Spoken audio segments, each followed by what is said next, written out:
Hello everyone and welcome. My name is Andy Atkinson, or some people might know me as Not Your Mum, Not Your Milk. That's kind of like my handle on the internet. The name originally, it was just kind of what I could fit into Instagram so I could promote my children's book. And very quickly afterwards it became kind of an activism account. I couldn't resist sending comments, and very quickly that's just became my persona online. I've been vegan for 9.5 years now, probably rights-based for 4+ of those. Initially I went vegan because of what I witnessed on a dairy farm.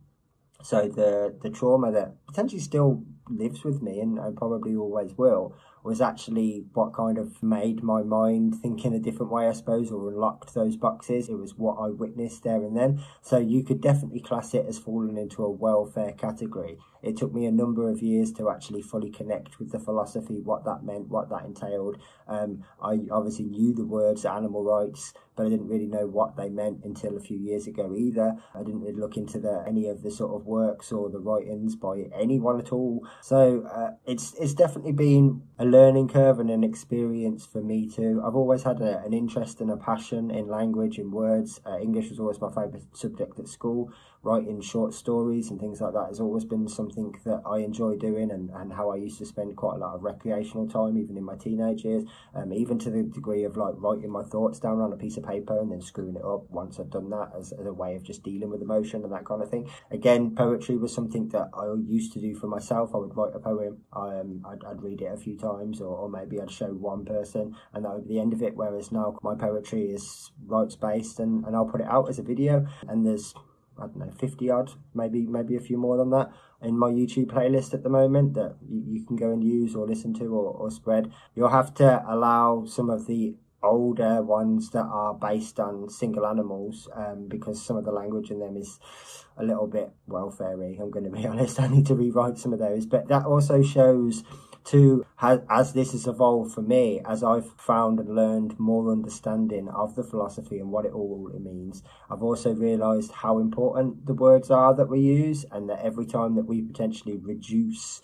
that philosophy down with our language, that's what the other people are listening to, that's what the non-vegans are hearing. So if we reduce it down to something like we're just anti-cruelty, then in their mind that'll get reduced even further to their definition of cruelty for starters. But even to the point where they'll think, well, free range isn't cruel, so therefore it's okay. I don't need to make any changes. You're just a bit picky. And so tiny dilution in language can all of a sudden just take all of the effect and the power away from the actual message. The actual cause, the actual fundamental wrong is never even considered. And that's our fault at the end of the day. We need to own that as a movement. Language is what we're doing. We can blame the media and we can blame non-vegans for not understanding or misunderstanding or misinterpreting. But we're not correcting that for the most part. And also we're the ones that are putting out that baseline for them to learn in the first place. So we need to take some responsibility for that, absolutely. But I've always been fond of the English language, especially the epistemology, the origins of words, what they used to mean, what they versus what they mean now, how things have changed. Just in modern times, we can look at examples of the times since we've had a mobile phone or the internet, and how slang language or text speak has become the norm, and how certain words have lost all meaning because they're completely overused, that kind of thing. So that's something that's always interested me, and I suppose now they have applied those interests and those skills to looking at the movement, and you can kind of see how we've not made the progress that we should have made in the last 20 years. And a huge part of that is down to language. When people identify us as a social justice movement, supposedly, in the same bracket as a group like the RSPCA, you can understand why they don't take us as seriously as what they should. You can understand why they don't understand the emergency of the situation as they should. But I'll give you a perfect example, right? So if you look at the definition on the Vegan Society website, it says veganism is a philosophy and way of living which it seeks to exclude as far as is possible and practicable all forms of exploitation of and cruelty to animals for food, clothing or any other purpose, right? You don't need the rest, just so we know. But the amount of times that I've seen people where they have this definition up on their screen and they read it out and they put cruelty instead of exploitation. So they'll read it as all forms of cruelty of and exploitation too, right? Rather than the way that it's actually written. And what they don't realise is, that might sound really pedantic, but what they don't realise is when you read things out, the order that you read words out in, people prioritise. So in their mind, cruelty is the fundamental wrong and exploitation is secondary, whereas actually the reason that it's written the way it is because it's the other way around. But you've diluted that, albeit unintentionally or accidentally or whatever, but that dilution is pretty significant because you've reduced it now from being anti-exploitation, which is pretty expansive what it covers, to being anti-cruelty, which a lot of these people have been brainwashed into thinking for the last however many decades that they don't contribute to, or the bits of cruelty that did used to exist, like battery cages, they're gone now, so they don't have to worry. So you're not only up against their emotional conflictions and barriers of not wanting to change, you're also dealing with the fact that their interpretations and their definitions of these words already think that they're doing enough. You have to break that spell, and the problem is the actual issue, the fundamental issue that we need to address with our language is speciesism. If we meet speciesism halfway, people won't change. They'll just become even more comfortable with where they are because they already are speciesist. So when we use welfaristic language, their brain goes into that welfaristic way. Dogs are treated one way, cows are treated another, chickens are treated one way, dolphins another. We're not unlocking speciesism, we're perpetuating it. I've had numerous conversations around these subjects for a long time, and as you can probably imagine, they don't go down extremely well. Quite often people think that I'm being divisive, or they think I'm being picky, or a level 3000 vegan, or however you want to describe it. And often that becomes the issue. So it's why I initially started branching out with some of my poetry to try and spread this message and correct some of this language and correct our claims making going forward, so that I wasn't necessarily replying to one individual or wasn't commenting to one individual. I was putting out this information for everybody. It's in a poem. It's the same information as what I'd reply to someone, except it's aimed at everyone rather than one individual. And that seems to have had less sort of pushback, less resistance, which I suppose is an improvement. And then one step further than that, just recently I released a documentary and then a director's cut, an extended version of the same documentary with quite a bit more added, which essentially is just an expansion on that same idea. It's all the things that I spend my life saying or thinking, but in a film form, essentially. But it's also got a pretty good explanation of the history, why the movement was founded, how it was founded, and a lot of it is based around our language and our use of words, or what we allow to happen within the movement, or what we encourage within the movement. It's very much aimed at already vegans. It's not really a non-vegan film. I mean, there may definitely be something they get in the first 10 minutes or so, learning about the history and the philosophy. It is working on the basis that you should know what veganism means by then, at the very least. But yeah, it's a way that I've found of putting this information out there and potentially very subtly correcting what people are doing without making them feel personally attacked or victimized, or like they as an individual are getting this wrong. It's far more the movement are getting this wrong. As a collective, we're getting this wrong. I mean, for a long time I did. Like, I don't want people to think, you think you're better than everyone. It's not even like that. You could look at it and say, I mean, as I started with this, 9 years I've been vegan, or 9.5 years, and only about 4 of them have I even really understood what animal rights really were, to be perfectly honest. So for 5.5 years, I was getting it wrong too. I'm not doing this to be critical for critical sake. I'm doing this because I want to improve the way that everybody speaks about this subject, because it absolutely really matters. If you are, or if our language is fluffy, it's no different than when someone says, oh, I'm vegan, sometimes. But if I go to a friend's house, I'm not. You don't really take their position seriously, right? Well, it's the same with our language. If our language is flowery and it's not consistent, then people won't take our position seriously. And the emergency of this situation is so huge and abundant that we have to make these subtle changes now. We haven't got time to wait another 10 years. The whole nobody wants to hear a message if you're not nice. It's not true. At the end of the day, I mean, every single person that you ever speak to has got one regret, really. that they didn't go vegan sooner? Well, exactly, because they wish they'd have met someone that was pushy, so to speak, pushy vegan, that did say to them, no, this is the problem, and what are you going to do about it? Because they'd have probably changed a hell of a lot sooner than what they did. I know I would have. I wish I'd have met someone like that 20 years ago, because I'd have been vegan for 20 years. That's actually exactly what I needed. I needed someone to sort of hold me to account and say, no, I'm not letting you off by saying, well, yeah, you get this from this farm. It's not okay. All use is unacceptable. All use is exploitation. All use is oppression. It's not okay. No matter how you want to label it, it's not okay. Like that message needs to be clear, and it's not pushy. It's not pushy, is it? Would you do this with any other situation? Can you imagine that someone said to you, I'm going to go, to the EDL march tomorrow because I don't like people that aren't white British. Yeah, well, go to that one, but skip the next one. Try and reduce your racism a bit, wouldn't you? No, you oppose it. If you think that that's wrong, you'd say, look, what are you doing going to that? That's racist. I don't want you to do this. I disagree with this fundamentally, and I think you should too. Exactly. As a movement, we constantly talk about cruelty, but do you know who else does? All of the agencies that rubber stamp and give their assurance to all of the oppression that we are actually opposed to. So let's just take the RSPCA, for example. All of their literature talks about cruelty. All of their literature talks about abuse. It talks about the efforts that they make to reduce those things. It talks about the levels that they will go to and the money that's spent to reduce suffering. So why are we using, as a movement, the exact same language as the welfare charities that are employed to put a level of okayness on this oppression? Why are we using the same language that they are to mislead the public, to try and mislead the public?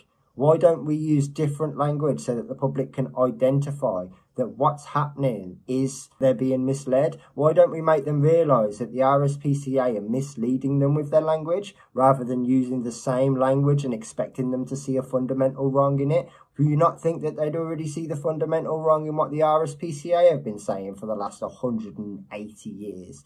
Do you not think that they'd see the fundamental wrong in what all of these charities were saying if it was as simple as that? It's not. You using their language to try and make them see your point of view.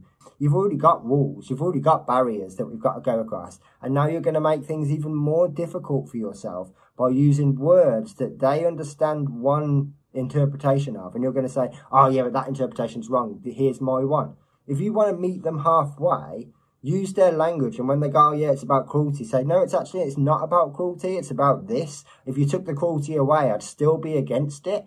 Then they haven't got it. If you go, yeah, it's about cruelty, then you're on the same level, and you've reduced a social justice movement down to exactly the same language and exactly the same claims making that welfare charities use to make them feel more comfortable about the exploitation that they contribute to. So why would we do that? Yet it's literally everywhere. It's all over the place. It's absolutely abundant. That's the language that we use all the time. Reducing suffering, being against cruelty, reducing cruelty, no excuse for abuse. All of these, every single one, not only are we ever really talking about welfare, but these are all exactly the same slogans and titles that welfare charities use. So essentially, if you want to look at it in terms of two teams, they're the opposition, and you're using all their terminology to try and convince people that they're wrong. You're going to have to use different language. And we've got language that we can use that not only better tells this message, but it will separate. And when people make the connection, they'll realise that actually, yeah, the RSPCA and these other charities, they're part of the illusion. They're part of what keep people misinformed. So using that language is not helping the situation. We need to break away from that. We need to unlock the speciesism. So it's very similar with the animal lovers thing. I don't want to pick on them too much because I think they're actually doing some great direct action. But Animal Rising really obsess over using this animal lovers term, and I personally think that not only is it very weak in terms of claims making, but I don't think it will ever extend to the rest of animal use. It might work for the horses, might work for the dogs that people care about. I saw issues with it very recently with their dairy farm protest because they had to keep talking about the babies. It was the only way that they could keep the animal lover aspect alive. But let's just say, for example, we were talking about pigeons or rats, you're never going to get the public to ever adopt a mantra that loves those animals. And why should they? Because being against injustice doesn't require love. It doesn't. It just requires the knowledge of what's right and what's wrong. Same as being against oppression doesn't require love. You don't show love to someone by not oppressing them. You don't show kindness to them by not oppressing them. You just respect their basic right to exist without being oppressed. It's far more simple, requires far less effort. When you ask people to show love or to extend love, they usually expect love in return or something in return. And why shouldn't they? Love is an emotion. It's not really the same. It says nothing about morality. Because again, to use the RSPCA, that's what all of their literature says. That's literally who they call out. Their pleas are to animal lovers, calling all animal lovers, because that's their mantra. And the thing is, the reason it works for the RSPCA is these people that their audience are all speciesists. So they think they are animal lovers. Whereas that'll only work to some degree with animal rising, depending on who they're talking about. So like I said, horses, dogs, yeah, fine. You go and start rescuing chickens, for example, and that's not going to extend. You start talking about rats or mice in a laboratory, and that's not going to extend. You're just digging yourself a really big hole that I don't think you're going to be able to get out of. I mean, one thing we need to take into consideration is when it comes to welfare, if you have a consistent abolition position and you don't move from it, every step forward that you make, they'll improve the welfare every single time. If you want to reduce suffering, if that's really your aim and that's what you think that veganism is about, then maintaining and being consistent with an abolitionist position is still the best way for you to reduce suffering, because the welfare standards that you get offered every single time they try and do you a deal, every time that you take a step forward, will actually be better than the ones that you could lobby and petition for. So eventually, not only will the welfare get to absolutely, peak, but it steps still all the way to abolition. Whereas if you campaign for a single issue campaign within welfare, let's campaign for a bigger cage. Once you've got that bigger cage, not only is that the end of the campaign, but they're not going to listen to you the next time that you come talking, because you didn't have a consistent position. You wanted to end cages, or you wanted to end this, or you wanted to stop testing on beagles.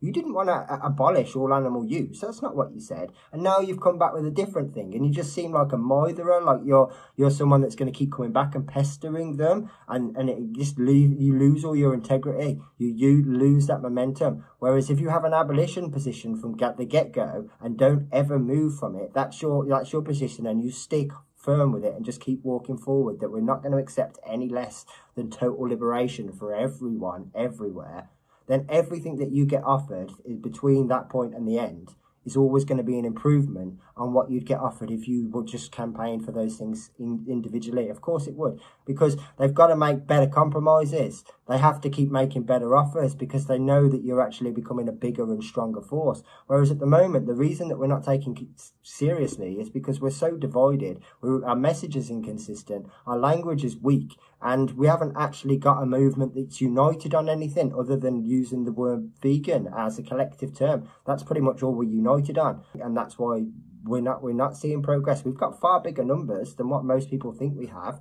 The problem is we're so split and decompartmentalized between one another because not many people know the philosophy. Some people have decided to redefine veganism for themselves. Some people think it's just a diet. Some people think it's about the environment. Some people are flexitarian. There's so many different aspects of it now that are all coming under one banner. And that's why we as a social justice movement are not progressing at the rate that we should be, because we've been diluted in all these different ways. And we're not doing anything about it. There's a great quote by Tom Regan. It's actually in the film The Animals from 1981, if anyone wants to watch it. But it says, when rights are violated, it is justice, not kindness, at issue. Exactly. And that's exactly what the vast majority of people will always recognise. So we can spread love or kindness and compassion, but those things should be optional.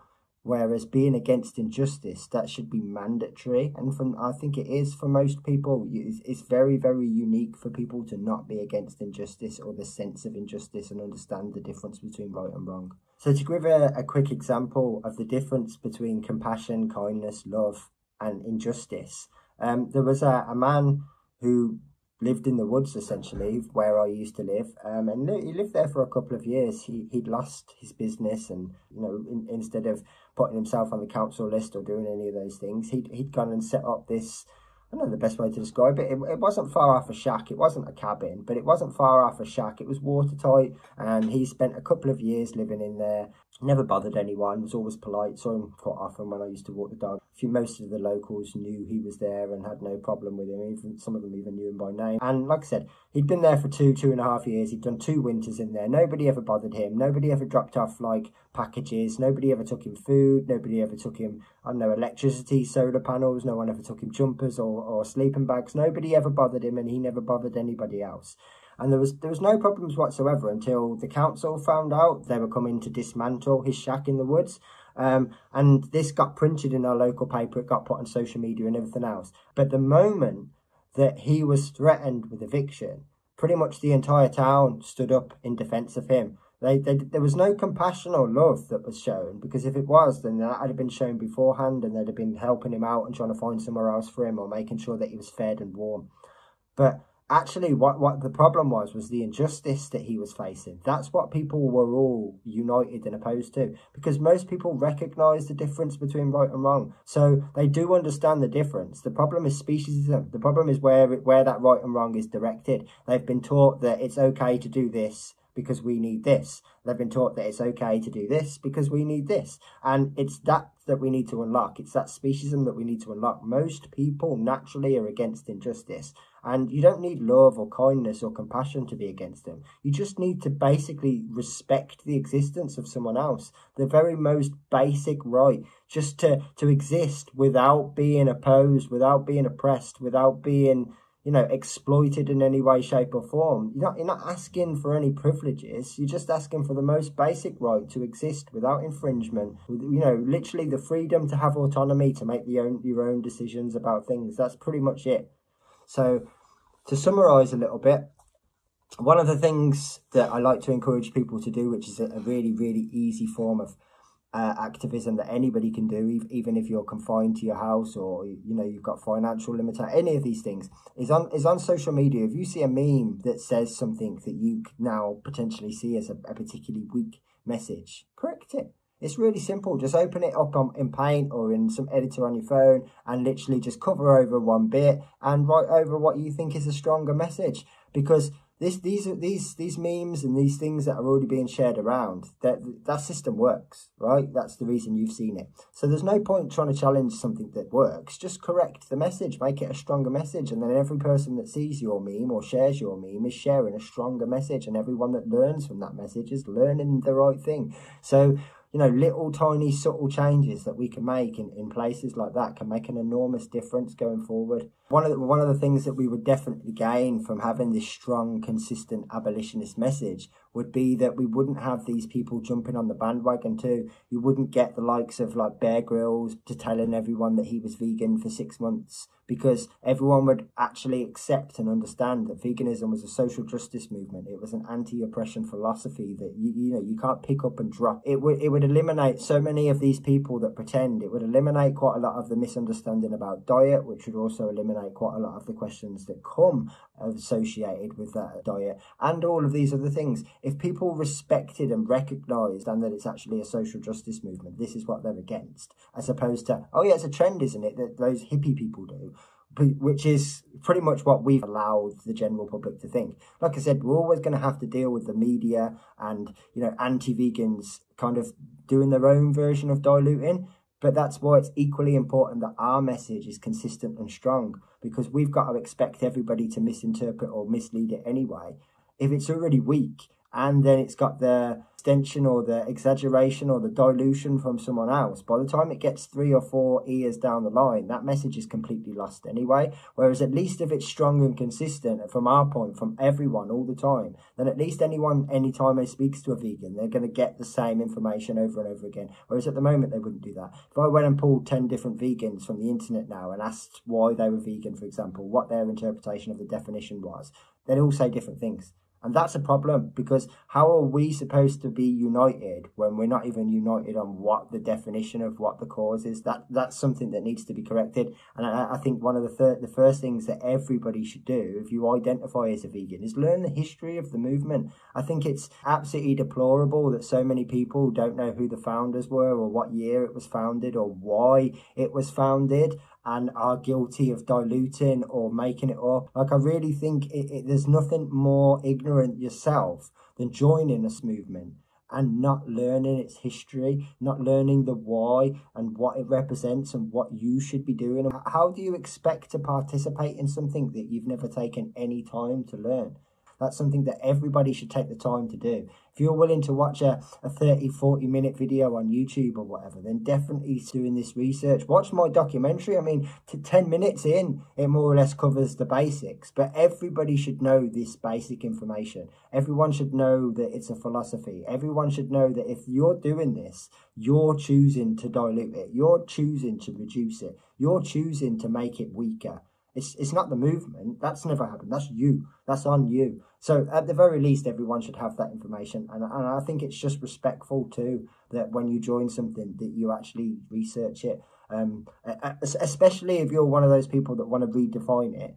Definitely, you need to learn what it meant to begin with. Yeah, that's really important. I'll close up by just emphasising that the smallest changes that we all as individuals can make to our language and to the message and to the claims making that we put out there, whether that's in person, whether that's in a chat, whether that's on a post on social media or whatever, it's really important. Even to the extent of how we refer to others. They're not it's, they're not some things.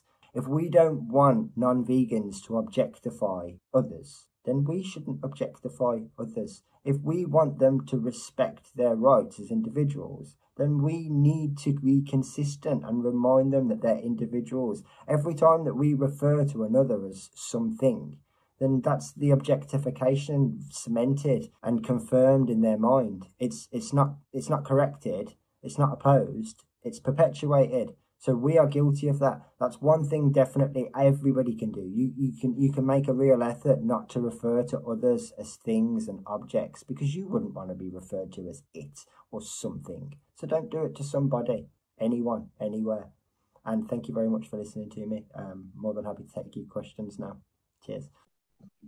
Thank you, Andy. You're right. No, you're right. Thank you. I've one question for you to start with anyway. I'll kick the ball off. So in our language and our messaging, should we approach or address or direct our conversation to the other activists who are not on board with animal rights, but who are actually actively pursuing animal welfare and single issues? Should we try and talk to them? And if so, what approach would you best advise for that, please, Andy? So to answer the first bit, yes, definitely. And that's pretty much what I spend the vast majority of my time now. In fact, I probably spend more time communicating with other vegans than I do non-vegans, just purely because I don't think there's enough of that. However, in terms of what's the best way of doing it, great question. I haven't 100% worked out what the most successful way is yet. I've kind of gone through quite a few different things, which is kind of why I got to come to the conclusion of making a film, because that way it was kind of like a message to everyone at once, as opposed to I think a lot of people, when you have this conversation with them, think you're picking on them, think it's a personal thing, or think that, you know, it's them individually that's getting it wrong. And it's the same sometimes when you try and have this conversation, they think that you think you know better, and it's not that. It's like, well, I just recognized that for so long that I was getting this wrong, and now I've corrected it, and I'm just trying to help you do the same. It's not that I'm a better vegan than you. It means that I've realised that for a long time I was a crap vegan, and now I've corrected that, and I just want you to do the same thing in the same way that you want to correct non-vegans. Like, it's the same mentality at the end of the day. It's not hatred. It's not criticism because you don't like them. It's criticism because you want to improve their lives and improve the lives of others. So in terms of what's the most effective, I think anything that you can try. I seem to have the least resistance with just editing memes and reposting them in the comment section. That seems to meet the least resistance, because I don't think anyone feel personally attacked then. Right. Okay. Thank you, Andy. You're welcome. Thank you for the question.